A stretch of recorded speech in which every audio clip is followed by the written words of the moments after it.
নারী, তুমি তুমি একটা আগ্নেয়গিরি। নারী, তুমি পৃথিবীর সবচেয়ে পুরুষের জন্য একটা শীতলতম জায়গা। সারাদিন ক্লান্তির পর ক্লান্তি জোরানোর এক অসীম ক্ষমতার আধার। তুমি কোনটা হতে চাও, আগ্নেয়গিরি নাকি বিনাশী? কারণ এটা সত্য, নারী হচ্ছে একটা ফাইন আর্ট, দুর্বোধ্য জিনিস, যা বোঝার মতো নয়। হ্যাঁ, মানবিক দিকটা তাদের সুন্দর, সেটা বোঝার মতো। অমানবিক দিকটা তাদের বোঝা বড়ই দুষ্কর। এখানে কোনো দ্বিমত থাকার কথা নয়। তা আমি বলতে চাই, এই পৃথিবীর সৌন্দর্যকে রক্ষার জন্য আপনি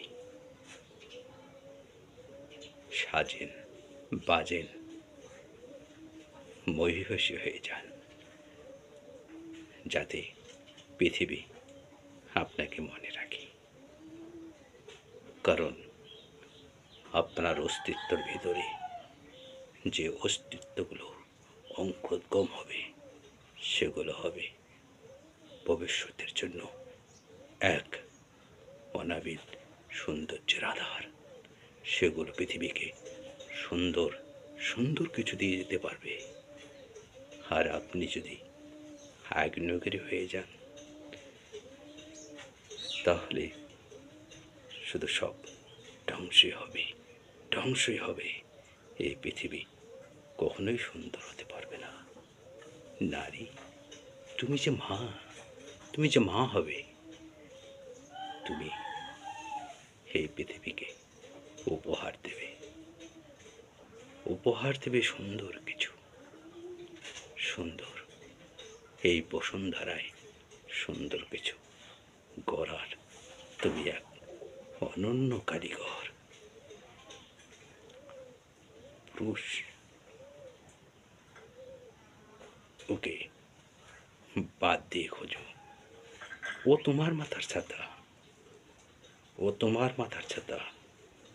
ও তোমাকে যা উপহার দেবে, তাকে তুমি সুন্দর করে সাজিয়ে তোলো, তাকে তুমি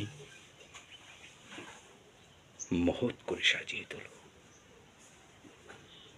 তাহলে তুমি এই পৃথিবী গড়ার একটা কারিগর। এত বড় মর্যাদাকে কখনো ক্ষুণ্ণ করতে যেও না। সাময়িক সময়, লোভ লালসা সাময়িক সময়ের জন্য, অনন্তকালের জন্য নয়। আর তুমি যদি এই অনন্তকালের উপহার সামগ্রীকে উপহারের মতো করে সাজাও, কেন তোমাকে আমরা মনে রাখবো না? কেন তোমাকে পুরুষ মনে রাখবে না? রাখবে। পুরুষরাও মনে রাখে, মনে রাখতে পারে। কারণ পুরুষটাই হয় বেশিরভাগ সৌন্দর্যের পূজারী। কাজেই সুন্দরকে কখনো পুরুষরা অবহেলা করবে এমন ভাবার কোনো অবকাশ নেই। হয়তো আমার কথাগুলো ভালো নাও লাগতে পারে, তবে হ্যাঁ, এটাই সত্য, এটাই বাস্তব।